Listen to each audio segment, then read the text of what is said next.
it's Angie from Canterbury Trails Farm, and I'm out here in the greenhouse and just checking on things. And I have a lot of things. These are all, I think those are cucumbers, and I got some spaghetti squash, and I believe this was calendula. I think so. I don't remember. One of these is empty because I was going to transfer the devil's claw, and that's what I'm really excited about. So I've been trying for over a decade to grow and just even to get devil's claw to germinate, and there it is. It's a medicinal herb. It's grown in Africa, and I always hoped that maybe in my hot climate I would be able to get it to grow, and I just don't think it was hot enough. So I have tried a few years before to grow it out here in the greenhouse, and it just didn't work. But I thought, you know, I'm gonna keep trying, and I finally got one to germinate, and I know it's the devil's claw because it had the little claw. I've shown him on another video when I was making the pain relieving tea, and I showed you the little like seed pods, and you know how sometimes we'll it will grow, and like the bean or whatever will be at the very top of the plant before it just sort of kicks it off. And it was the little devil's claw pod was there, so I know this is devil's claw.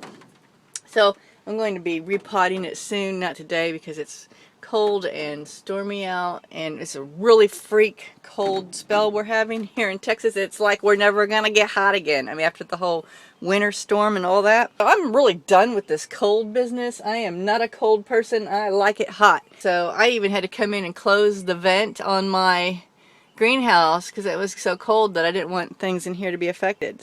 To show you the devil's claw, which I use for medicinal teas for my chronic pain, and I do have that herbal pain tea that I worked on for years to get just, I think it's a very effective tea. It does make you sleepy, but if you have chronic pain, back pain, arthritis pain, go check that video out. And all of those herbs are available online dried, so you don't have to grow them yourself like I do. So I wanted to come out and show you that. I'm so happy, and every day I come out, it's like I'm prepared for the worst. So I gotta repot him soon here. And then we're gonna be headed back to the farm, and I'm making a medicinal herb garden in the corner of the yard where it's always nice, and eventually my greenhouse will be facing that little garden area. Let's go out to the farm and see how that's going. I'm making in the corner of the back area behind my clothesline. It's a really pretty area. I'm making a small corner herb garden where I can have lavender and chamomile and yarrow and all the herbs that I grow.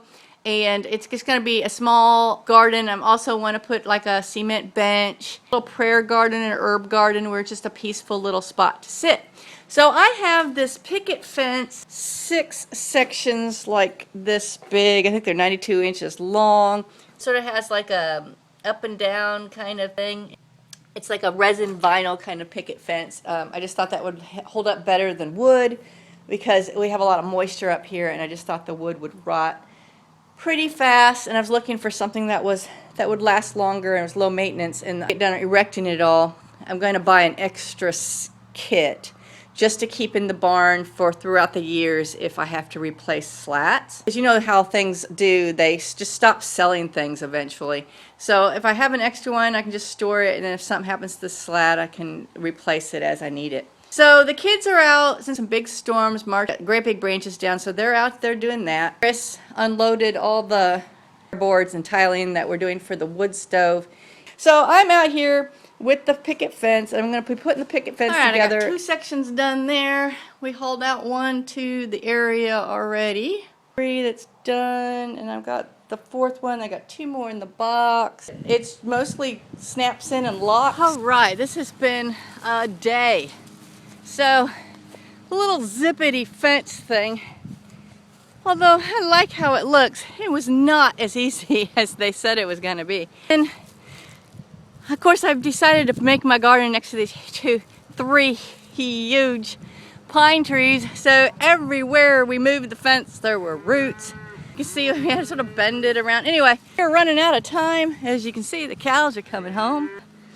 So I really needed to get the stuff planted that came. That was the whole purpose of, actually this was supposed to be done in March, the fence and everything, and things just didn't get done. So, and then I had to do it all in one day. So I was hoping to already have fence situation put up and then I could just start planting, but that's not how it worked out. So let me back up so we can see. So you can see it's just a little corner of, here's my clothesline area, and I have grapes here.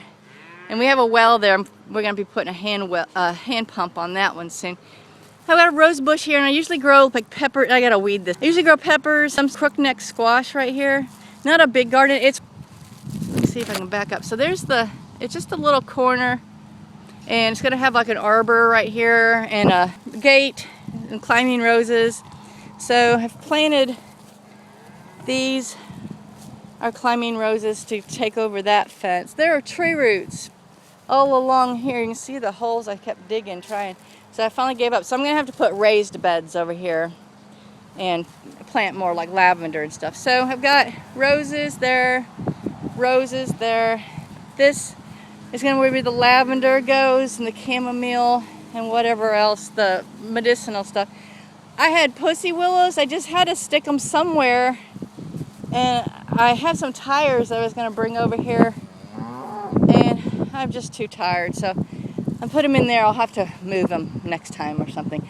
I was 2 bricks. I don't know how I misfigured. I was 2 in bricks short, and everyone's too tired to mess with sawing scraps to fit in there. So we found this one board that sort of fit in. So just whatever. I don't have anything except the pussy willows planted. This is an apricot tree right there. And over here I already have yarrow. You can see some of it. And so I planted wisteria over here, hoping it will take over this whole back corner, because it likes to take over. They sent some free kind of tulip-like bulbs things, so I just planted those randomly there. Hello, 75. Hello. Oh, hello. Cows are coming to see if I planted them anything good. Hello. So 75 is coming to talk to us. Hello. Don't poke your eye in there. Yeah, there's barbed wire. Anyway, so yeah, they're coming to eat the flowers and the baby. We got, they're all like coming to talk now. I want to do like a little, right in front of us, like a little windy gravel, pebble walkway. And I want the wisteria to take over back here. And I want to have like a cement bench, and I know where one is, and I need to go get it next week. It's an antique store near here. Hello. Baby's coming. Oh, you're gonna eat the flower? Eat the flower. This needs to get cleared out. Probably the easiest way, I'm gonna mow it down and dump dirt, and I need to, do some kind of edging thing around here. So the idea would be the little walkway, and you'll have the things. I'll have another raised thing over there, raised stuff over there, the apricot tree and the roses. I also planted over here, I planted passion flower. I always plant that. And some Josephine clematis, I'm not sure if I'm saying that right. It's like a climbing sort of trumpet flower shaped yellow climbing thing to go up my little thingy right there. Last year I just had morning glories took over, and I just let them grow. So that's what we did today. So next week we need to do the hooking it all together. I made the big mistake of putting all these end caps on before we put it in the ground. So most of them got busted, so I'm gonna get replacements, or I'm not. I don't know. Let's see what happens. We were able to take off some of the tops, so I just need to come pop them back up. But I'm just too tired, and so pretty. Anyway, they're all just walking around out there. No, here's 75 wants to see us again. So anyway, so there's the passion flower. Grapes are doing really good. Chris is mowing. I'm gonna clean up all the tools and stuff we have in random places and get the boy child to lug the bags of dirt back to the barn. He's gonna be thrilled because he lugged them out here. I had 2 that I don't have my tires for yet. The tires are in the barn. Actually, maybe I'll have them go get those. That's what we did today, and we're just trying to wrap it up before the sun goes down.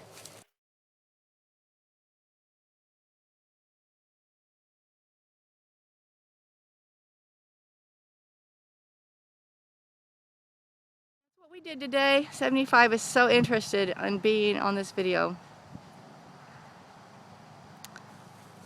So this has been Angie from Canterbury Trails Farm, and it's been a super busy day. And lesson learned, projects never take as long as you think they're gonna take. They always take longer. We should learn this lesson by now. But so let me see if I can get a wide view of everything. You know, it doesn't really look pretty or anything, nothing's growing yet. But Chris worked on that ceiling all day today. I'm happy with it. It's a little crooked here and there, but we're making little extenders. We started on it, and then sort of the sun was going down, so we had to abandon that. Anyway, so we can screw it all together, get it all connected. And then I have stuff to plant coming on both sides. I'm going to plant some on this side too. So it'll look really pretty in a few years. And for tomorrow, I mean, it takes a while. It takes a few years, 2 to 5 years, to get something really established, I think. And a garden like this is something that will be completely, added to annually until it becomes the beautiful, serene prayer garden and medicinal herb garden that I'm hoping it will be. So this has been Angie from Canterbury Trails Farm. Thanks for joining us today. Goodbye.